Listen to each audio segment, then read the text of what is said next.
Class 10 math अध्याय 9 के प्रश्नावली 9.1 का क्वेश्चन नंबर 7 इस वीडियो में देखने वाले हैं। क्वेश्चन नंबर 7 है, भूमि के एक बिंदु से एक 20 मीटर ऊंचे भवन के शिखर पर लगी एक संचार मीनार के तल और शिखर के उन्नयन कोण क्रमशः 45 डिग्री और 60 डिग्री है। मीनार की ऊंचाई ज्ञात कीजिए। तो चलिए इसको फिगर के रूप में बना के समझते हैं।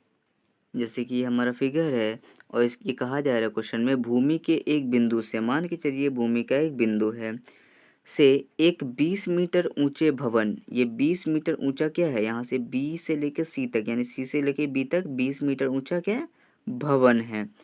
भवन के शिखर पर लगी, शिखर का मतलब ये शिखर पर लगी एक संचार मीनार, ये क्या है, ए बी क्या है, संचार मीनार, यानी ये इतना सा भवन है और उसके ऊपर क्या लगा हुआ है, ये संचार मीनार लगा हुआ है। संचार मीनार के तल और शिखर, ये तल है उसका नीचे वाला हिस्सा और शिखर, ठीक है, का उन्नयन कोण क्रमशः 45 और 60 है। क्रमशः का मतलब होता है लगातार। पहले इसने तल की बात की थी, तल कितना है, 45 डिग्री का कोण बना रहा है, तो इस तल से यहाँ तक की दूरी क्या होगी, मतलब एंगल क्या बनेगा, 45 डिग्री बनेगा। और शिखर कितना बोला था, 60, शिखर क्या है हमारा 60 है, तो ये पूरा एंगल यहाँ से कितना बनेगा, 60। हम ऐसे भी अंदाज़ा लगा सकते हैं कि अगर कोई नीचे देख रहा होगा तो एंगल थोड़ा कम बनेगा, कोई ऊपर देखेगा तो एंगल थोड़ा सा ज़्यादा बनेगा, तो ये 45 होगा और ये पूरा 60 होगा, ठीक है। अब इसको सॉल्व करना शुरू करते हैं। पहले से हमें ये पता होना चाहिए कि निकालना क्या है। मीनार की ऊंचाई ज्ञात कीजिए, यानी ये पूरा ए बी हमारा क्या है, मीनार है, इसकी ऊंचाई हमें ज्ञात करनी है।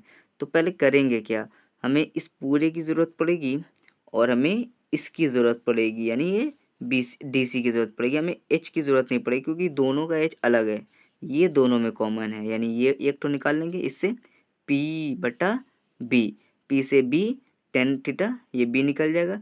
जब ये निकल गया तो इसके सहारे हम ये पूरा निकाल लेंगे। तो चलिए सॉल्व करते हैं। तो हम लिखेंगे, माना बी सी 20 मीटर का भवन है। बी सी क्या है, 20 मीटर का भवन है, भवन में ब में ये क्या आ गया है, लकीर, इसे इग्नोर कीजिए। और बी सी, ए बी क्या है, मीनार है, ए बी मीनार है जो हमें निकालना है। सी डी भूमि का स्तर है, यानी सी डी ये भूमि है यानी ज़मीन है।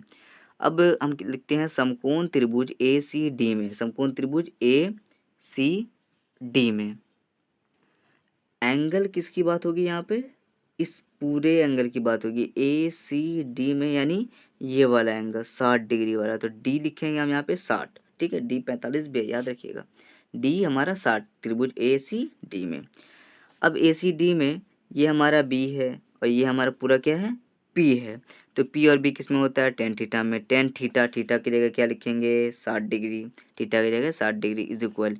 अब हम क्या लिख सकते हैं, ये हमारा क्या है, पी है, फिर बी है, पी पहले आता है तो A B plus B C, ये पूरा पी हो गया, तो A B plus B C बटे सी डी, ठीक है, सी डी। अब √3 होता है 60 का वैल्यू, यानी 1060 का वैल्यू कितना होता है, √3 होता है, इज इक्वल वैसे उतरेगा, ए भी वैसे उतरेगा, बी सी हमारा कितना है, बी सी 20 है तो 20 उतार दिया हमने, बटे सी डी हमें नहीं पता, सी डी हमने वैसे उतार दिया। अब इसके साथ क्रॉस मल्टीप्लिकेशन होगा, यानी इसके नीचे एक छुपा हुआ है, A B plus 20, A B plus 20 इस एक से गुना होगा तो ए बी प्लस 20 उतर जाएगा, इज इक्वल वैसे रहेगा, सी डी √3 से गुना होके √3 सी डी बन जाएगा, यानी सी डी √3। अब क्या करेंगे, हमें सी डी चाहिए तो सी डी को हम वैसे लिखेंगे, √3 को इधर लिखेंगे, यानी √3 जब इधर जाएगा बराबर किस तरफ, तो भाग में चला जाएगा, तो ए बी प्लस 20 बट्टा √3, ए बी प्लस 20 बट्टा √3, सी डी यहाँ पे वैसे उतर जाएगा। सी डी की वैल्यू क्या आ गई, ए बी प्लस 20 बट्टा √3, ठीक है। अब हम आगे बनाते हैं, आगे हम क्या करेंगे, समकोण त्रिभुज बी सी डी में लिखेंगे। बी सी डी क्या है, बी सी डी में, बी सी डी में डी कितना है, 45 है, तो डी हमने 45 लिख दिया।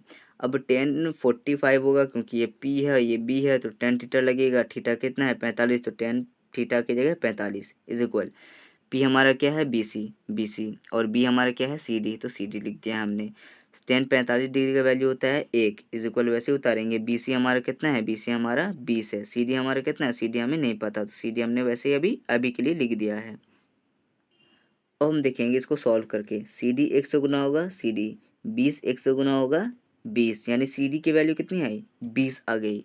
1045 है तो ये भी 20 और ये भी 20, ये पहले भी आप निकाल सकते हैं, कोई फ़र्क नहीं पड़ता। लेकिन हमने अगर बाद में निकाला है तो इसके जगह पे हम रखेंगे। सी डी की वैल्यू यहाँ पे कितनी है 20 है, तो हम लिखेंगे, अब समीकरण 1 इसको मानना होगा हमें, तो समीकरण 1 इसे मान लेते हैं। तो यहाँ पे लिखेंगे उसके बाद सी डी का मान समीकरण 1 में रखने पर, तो सी डी का मान समीकरण 1 यानी ये वाले भी नंबर पे रखेंगे।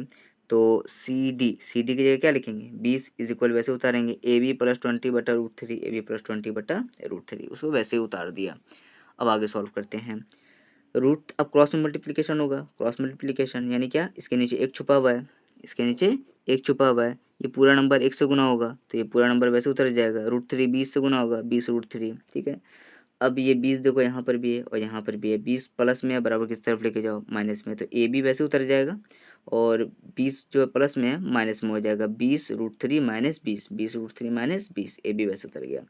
अब यहाँ पर भी 20 है, यहाँ पर 20 है, 20 को कॉमन ले लो, √3 माइनस 20 कॉमन हो चुका है, यहाँ पे 1 बचा, तो ए बी का वैल्यू क्या आया 20 अंडर 20 ब्रैकेट √3 माइनस 1, ये हमारा आंसर है।